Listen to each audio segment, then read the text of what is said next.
পরের বক্তা আমি ক্রমশ দেখছি সব ফরম্যাটে এমনকি সব পিচেই খেলতে পারেন। বাউন্সি পিচ হোক কিংবা ফ্ল্যাট, সাধারণভাবে তিনি ডাক করেন না। তবে সমস্যাটা হলো মাঝে মাঝে বোঝাই যায় না তিনি আসলে কোন দলের হয়ে ব্যাট করছেন। কখনো নিজের দলের বয়স্ক শীর্ষ নেতাদের ঘুরিয়ে কচ্ছপ বলছেন, আবার কখনো দলের যুবরাজের বিশেষ স্নেহধন্য জাহাঙ্গীরকে তীব্র ব্যঙ্গ করছেন। আমার মনে আছে 2015 সালের মার্চ মাসে যখন জেলবন্দি কুণাল ঘোষের কাছে এবিপি আনন্দ ছাড়া বড় মিডিয়ারা বিশেষ পৌঁছতো না, তখন এজলাসে যাওয়ার পথে আমাদের ক্যামেরাতেই কুণালদা বলেছিল, সব দেখে মনে হচ্ছে আমি হীরক রাজার দেশ দেখছি। সেটা ছিল তৃণমূল আমল। আর এখন তৃণমূলের গণেশ উল্টোনোর পর তিনি হাতে গোনা কয়েকজনের মধ্যে প্রথম সারিতে আছেন যারা এখনও বিদ্রোহে জর্জরিত দলের মধ্যে থেকেও বর্তমান শাসককে ইস্যুভিত্তিক নিশানা করছেন। সংবাদপত্র থেকে সংসদ, সংসদ থেকে জেল হয়ে বিধানসভা পৌঁছানোর রাস্তাতে এ প্রশ্ন উঠবেই, কতটা পথ পেরোলে তবে কুণাল ঘোষ হওয়া যায়। আমার পরের বক্তা সেই কুণাল ঘোষ।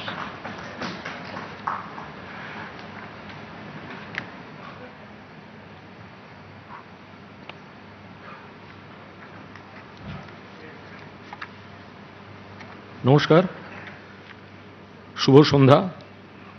সুমন এবং মঞ্চে যে বিশিষ্ট অতিথিরা আছেন এবং আপনারা সবাই বিশিষ্ট অতিথি, প্রত্যেককে দেখুন, প্রথমেই খুব খোলাখুলি বলি, এটা আমি আগেও বলেছি যে আমি আজ যে দলে রয়েছি সেই দল সরকারে থাকার পর আজ বিরোধী দলের। Election commission, voter list, vote লুট ইত্যাদি, কিন্তু অবশ্যই আমাদের ভুল আছে, মানুষ বিরক্ত হয়েছেন এবং আমরা বিরোধী দলে। একটা সরকার নতুন এসছে, নতুন মুখ্যমন্ত্রী, আমাদের রাজনৈতিক বিরোধিতা 100 বার থাকবে, কিন্তু এখন আমাদের কথায় কথায় বিরোধিতা করার সময় নয়, উচিত নয়, এবং আমরা যদি করি তাহলে মানুষ সেটা ভালোভাবে নেবেন না। কারণ সবে এসছেন ওনারা, এখন ওনারা উৎসাহে আছেন, অনেক ভালো চেষ্টা করবেন, দৌড়ঝাঁপ চলবে, ভালো কথা বলবেন, বেশ কিছু ভালো পরিকল্পনাও নিশ্চয়ই ঘোষণা করবেন। বাকিটা সময়ের সঙ্গে অগ্নি পরীক্ষা। যে দল যখনই আসে, প্রথম দিকটা যেটাকে মধুচন্দ্রিমা সময়সীমার বন্ধনী যুক্ত করা হয়, তারপরে চ্যালেঞ্জগুলো চলে আসে। মানে আমি আজকেই একবারও বলবো না যে এখানে যে নির্যাতিতরা আছেন তাদের প্রত্যেকের কষ্ট, যেটা এক্ষুনি টুম্পা বললেন, রাজনীতির মঞ্চ থেকে আমি নিশ্চয়ই অনেক রকম উদাহরণ, অনেক রকম যুক্তি, বাট ওনার যন্ত্রটা তো ওনারই। আবার সময়ের সঙ্গে সঙ্গে হয় যে আজকে যে টালিগঞ্জে বাচ্চা ছেলেটি মারা গেছে, একই ছবি, বাচ্চা ছেলে মারা গেছে, আয়ুষ, জাস্টিস ফর আয়ুষ চলছে, অভিভাবকরা রাস্তায়। আমি কাল দেখলাম মাননীয় বিধায়ক বোঝাবার চেষ্টা করছেন, রাস্তাতে তাদেরও সেই অভিভাবকদের দাবি, এক্ষুনি এখানে অমুক অমুককে আসতে হবে। এগুলো সময়ের সঙ্গে যেতে যেতে সামগ্রিক মূল্যায়নের একটা সময় আসবে, কিন্তু তার মানে এই নয় যে আমাদের সরকারের ভুল ছিল না, আবার তার মানে এই নয় যে আমাদের সরকারের গোটাটাই ভুল ছিল। একদম না, অনেক কাজ হয়েছে, বহু কাজ হয়েছে, ভালো কাজও হয়েছে, কিন্তু নীতিগত কিছু জায়গায় আমাদের অনেকের কিছু সমস্যা হয়েছে। সেখানে গোষ্ঠীদ্বন্দ্ব, কিছু কিছু এলাকায় আমাদের দলের কিছু নেতা নিজেরাই সেই সামন্ততান্ত্রিক ব্যবস্থার এক একটা প্রতিভূ হয়ে উঠেছিলেন, মানুষ বিরক্ত হয়েছেন। আর সুমন যেটা ভূমিকায় বললেন, আমি শুধু এটুকু বলি, দলের সমালোচনা, বিদ্রোহ হতে পারে, গণতান্ত্রিক পরিবেশ, সবারই হতে পারে, কিন্তু আমি জানি আমার দলের কোন অংশটা ভালো, আমি এটাও জানি আমার দলের কোন অংশটা খারাপ। আমি সেটা বলছি, আমার মতো এরকম রেকর্ড কারুর নেই। শেষ 4 বছরে 3 বার সাসপেন্ড দলে, শুধু কোনটা ভালো কোনটা খারাপ বলে।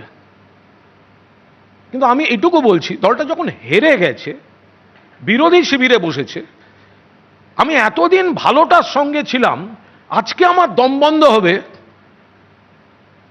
এটা কুণাল ঘোষ করতে পারবে না। ফলে আমি এখনো দাঁড়িয়ে খারাপটাকে খারাপ বলার পাশাপাশি আমার লজিকটাও রাখবো। ধরুন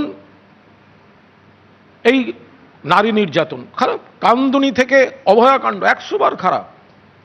এখন পরীক্ষাটা দেওয়ার এটা যে উন্নাও, হাতরাস, প্রয়াগরাজ, বিলকিস, মণিপুর, দিল্লি, ওড়িশা, আমাদের সোনার মেয়ে কুস্তিগিররা শ্লীলতাহানি করেছেন কে? বিজেপির সাংসদ ব্রিজভূষণ। তারা উই ওয়ান্ট জাস্টিস বলে রাস্তায় বসলেন, কারা তুলে দিলেন? অমিত শাহের পুলিশ। এবং লোকসভার শেষ দিন অবধি ব্রিজভূষণ কিন্তু বসে রইলেন নরেন্দ্র মোদী আর অমিত শাহের সঙ্গে। আমাদের দেখার, আমি এই তুলনাটা আনছি না, আমি বলছি বিজেপি সরকার ভারতবর্ষের তো প্রথম বিজেপি সরকার নয়। পশ্চিমবঙ্গে যেটা হয়েছে, আমরা দেখব যে সারা ভারতের বিজেপি সরকারের যে যে ক্ষেত্রে মাইনাস পয়েন্টগুলো দেখা যাচ্ছে, সেটা থেকে ওনারা এই রাজ্যকে কতটা আড়াল করে রাখতে পারেন। যদি ওই রোগগুলো আবার এখানে আসতে থাকে, তাহলে আমরা গঠনমূলক বিরোধিতা করব। আর যদি ওরা এই রোগগুলোকে আসতে না দেন, তাহলে নিশ্চয়ই আমাদের সমালোচনা করার স্পেসটা আমরা পাবো না। ফলে এখনই আগের সরকারের আগের সরকারের 15 বছর যদি বলি, 1.5 দশক, সেই আগের সরকারের 15 বছর সে সম্পর্কে আমি বলছি, শুনুন মুখ্যমন্ত্রী। আমি মুখ্যমন্ত্রীকে, নতুন সরকার, তিনি আরো ভালো কাজ করুন, সবাই সন্তুষ্ট থাকুক, নিশ্চয়ই বাংলা সেটা চাইবে। কিন্তু আগের 1.5 দশক যদি বলতে হয়, তার মধ্যে 9 বছর তো আজকের মুখ্যমন্ত্রী আমাদের দলের অন্যতম সেনাপতি, আমাদের দলেরই অন্যতম সেনাপতি। ফলে তিনি সব দিক থেকেই ভালো বুঝবেন। ফলে সেই রোগগুলো যাতে এখনকার সরকারে না আসে, শঙ্করবাবু অত্যন্ত আমার ভালো লাগে, উনি দক্ষ বক্তা। উনি এর আগে আন্তরিকতার সঙ্গে সিপিএম করেছেন। ফলে ওই সময়ের ভালো খারাপ সেই অভিজ্ঞতাটা উনি এখনকার যে ভালো কাজ, তাতে নিশ্চয়ই উজাড় করে দেবেন বা কাজে লাগাবেন। পাপিয়াদি আগে একটা সময় খুব সক্রিয়ভাবে বামপন্থীদের শুভানুধ্যায়ী ছিলেন, সিপিএমের প্রচারেও ছিলেন। ফলে উনি ওদিক থেকেও দেখেছেন, এদিকটাও দেখতে পারেন, মানে এই অভিজ্ঞতাগুলো কাজে লাগবে। ভ্রাতৃপ্রতিম রুদ্রনীল বাম, তৃণমূল, বিজেপি সবটা দেখেছে। ফলে আরো ভালো করে অভিজ্ঞতাগুলো কাজে লাগাতে পারবে। আর এখন আমাদের সমালোচিত হওয়ার সময় একমাত্র সৌরভ সিকদারকে আমি এর মধ্যে টানছি না। বিজেপির রাজ্য বিজেপিকে নতুন করে যিনি একসময় প্রাণ সঞ্চার করেছিলেন, শ্রদ্ধেয় প্রয়াত তপন সিকদার, তপন সিকদারের ভাইপো, এবং ও মনে প্রাণে পুরনো দিন থেকেই বিজেপি। তো যাই হোক, তো ফলে এই বিভিন্ন ধরনের স্রোত যখন একটা জায়গায় এসে পৌঁছেছে, তাহলে কোনটা খারাপ সেটাও, কোনটা ভালো সেটাও, আমি একটু সাংবাদিকতা থেকে এসেছি, ফলে আমিও মনে করি যে কিছু অভিজ্ঞতা রাজনীতি করতে গেলে কাজে লাগে। আমি শুধু এইটুকু বলছি যে আগের সরকারের সব কিছু ডিফেন্ড করার দায়িত্ব, আমি সেই পথে যাচ্ছিই না।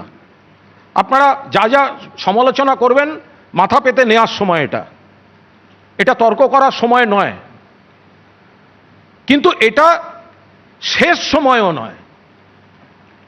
আমাদের সমস্যা পোস্টপোল ভায়োলেন্স, একটা সময় ওনাকে যেটা সহ্য করতে হয়েছে। 21 সালে আমাদের কিছু ছেলে অসভ্যতা করেছে। আবার এটাও আছে, আমার কাছে অনেকে এসেছিলেন, আমি নিজে দাঁড়িয়ে কয়েকজনকে বাড়ি ফিরিয়েছি, সুমনদের চ্যানেলেই দেখিয়েছে। এগুলো হয়ে যায়। আমাদের সমস্যা হচ্ছে পোস্টপোল ভায়োলেন্স, আর আপনাদের সমস্যা হচ্ছে পোস্টপোল বিজেপি, মানে 12টার পর বিজেপি। এখন অনেক ফিলার যাবে, ভালো তৃণমূল, খারাপ তৃণমূল, আপনাদের দেখতে হবে কোনটা ভালো কোনটা খারাপ। যারা ভালোর সময় থাকে আর সামান্য টাল খেলে ঝড়ের সময় দলের সঙ্গে বেইমানি করে আপনাদের ফিলার দেবে, আপনারা সিদ্ধান্ত নেবেন। এক সময় সিপিএম থেকে কোনো স্রোত আমাদের কাছে এসছে, সেই স্রোতই আবার আপনাদের কাছে যাবে। এবার আপনারা কিভাবে তাদের নেবেন যাবেন। ডক্টর রজতবাবু আছেন, ওনার সঙ্গে একটা সময় আমার ঝগড়াঝাটি হয়ে গেছিল, সম্ভবত অক্সফোর্ডে। যাই হোক, অক্সফোর্ডের কেলগে আমার সেখানে মনে হয়েছিল যে বাংলায় ধরুন গুজরাটে বা উত্তরপ্রদেশে একটা খারাপ ঘটনা ঘটলো, বিকৃত ঘটনা সব রাজ্যেই ঘটে সামাজিক বিকৃতির। তো আমি কখনো দেখিনি উত্তরপ্রদেশের মুখ্যমন্ত্রী তিনি বিদেশে আছেন আর উত্তরপ্রদেশের 4 জন বা 6 জন বাসিন্দা তাকে প্ল্যাকার্ড দেখিয়ে উত্তরপ্রদেশটার বদনাম করছেন। এটা কিন্তু বাঙালিদের মধ্যেই পাওয়া যায়। বাংলার মুখ্যমন্ত্রী গেছেন, আরজি কর নিশ্চয়ই খারাপ ঘটনা, কিন্তু তা বলে কি গুজরাট হয়নি? তা বলে কি সোনার মেয়েরা দিল্লিতে বসে বিক্ষোভ দেখায়নি? উন্নাও হাতরাস হয়নি? কিন্তু অন্য কোন রাজ্যের কোন প্রবাসী বাঙালি বা কোন প্রবাসী সেই রাজ্যের লোক সেই রাজ্যের মুখ্যমন্ত্রীর সময় নিজের দেশ নিজের রাজ্যকে কালো পতাকা দেখিয়ে হাততালি করি আর ফেসবুকের প্রচার নেয়নি। এই জায়গাটায় আপত্তি আছে। রজতবাবুদের বক্তব্যে আপত্তি নেই, গণতান্ত্রিক জায়গা 100 বার হতে পারে, কিন্তু আমার দেশের কোনো মুখ্যমন্ত্রীর রাজ্যে যদি কোনো খারাপ ঘটনা ঘটে, আমি যদি সেটা অন্য দেশের মাটিতে গিয়ে প্ল্যাকার্ড দেখিয়ে বলি ওই রাজ্যের গো ব্যাক, এটা আমার রাজ্যটার বদনাম হচ্ছে, আমার দেশটার বদনাম হচ্ছে। সেগুলো হয়েছে, এগুলো আমরা সহ্য করেছি। এবার সময়ের সঙ্গে সঙ্গে যাবে, এই নয় যে পশ্চিমবঙ্গে যে খারাপ ঘটনাগুলো ঘটেছে সেগুলো অন্য রাজ্যে সেগুলো থেকে মুক্ত না, এটা সমাজ। তৃণমূলের যা দোষ মাথা পেতে নিচ্ছি, হ্যাঁ দোষ ছিল, দোষ আছে, আমরা একটা ধারাবাহিক শুদ্ধিকরণের চেষ্টা হয়তো করেছি, হয়তো সেটা যথেষ্ট ছিল না, শিথিলতা ছিল, মানুষ বিরক্ত হয়েছেন। তার মানে এই নয় যে বিজেপি বা সিপিএম এর আগের সব ভালো ছিল। এটা নিয়ে কোনো সিপিএম এর থেকে পশ্চিমবঙ্গ ভালো ছিল শেষ 15 বছরে, আবার অন্য রাজ্যের থেকেও পশ্চিমবঙ্গ ভালো ছিল। খারাপটা খারাপ। আমি সর্বশেষ একটু অনুরোধ করব, ভোটের আগে বিজেপির তরফ থেকে বলা হয়েছিল লক্ষ্মীর ভাণ্ডারের বদলে এইটা দেয়া হচ্ছে, এটা সব জায়গায় দেয়া হয়েছে, ফিল আপ করানো হয়েছে। মাতৃশক্তি ভরসা কার্ড, 3000 টাকা আর্থিক সহায়তা প্রত্যেক মহিলাকে প্রতি মাসে, ফর্ম সংখ্যা, নাম, মোবাইল নাম্বার, ঠিকানা, তারিখ, এইটা দিয়ে বললেন ফিল আপ করে দিন, লক্ষ্মীর ভাণ্ডারের অ্যাকাউন্টটা 3000 টাকা হয়ে যাবে। এখন একটা 13 পাতার ফর্ম গেছে, শুধু সেই মহিলা দূরের কথা, তার পরিবারের, তার গোষ্ঠীর সবার সমস্ত রকম এর ওপরে লেখা ছিল 3000 টাকা মাসে পাওয়ার জন্য, আর এর ওপরে লেখা আছে পারিবারিক তথ্য সংগ্রহের ফর্ম।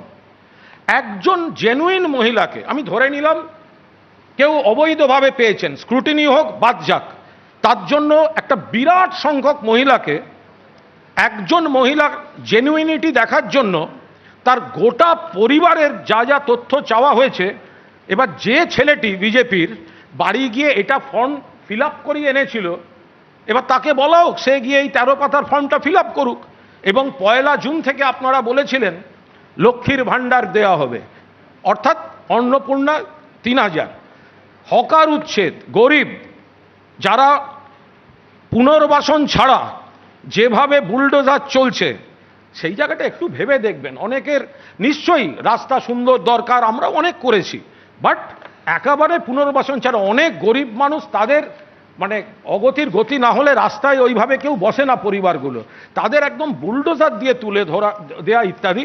বাকি যেগুলো আপনারা সংশোধন মনে করবেন, আপনারা 100 বার সংশোধন করবেন।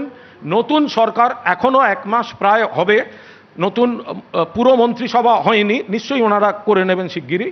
তো মন্ত্রিসভা হওয়ার পর আমরা আশা করব যে যে যে সমস্যাগুলো আছে আপনারা সমাধানের চেষ্টা করবেন, এবং বিজেপি শাসিত রাজ্য বলতেই যে ধরনের ঘটনাগুলো আমাদের সামনে আসে সেগুলো থেকে আপনারা পশ্চিমবঙ্গকে আড়াল করে রাখবেন।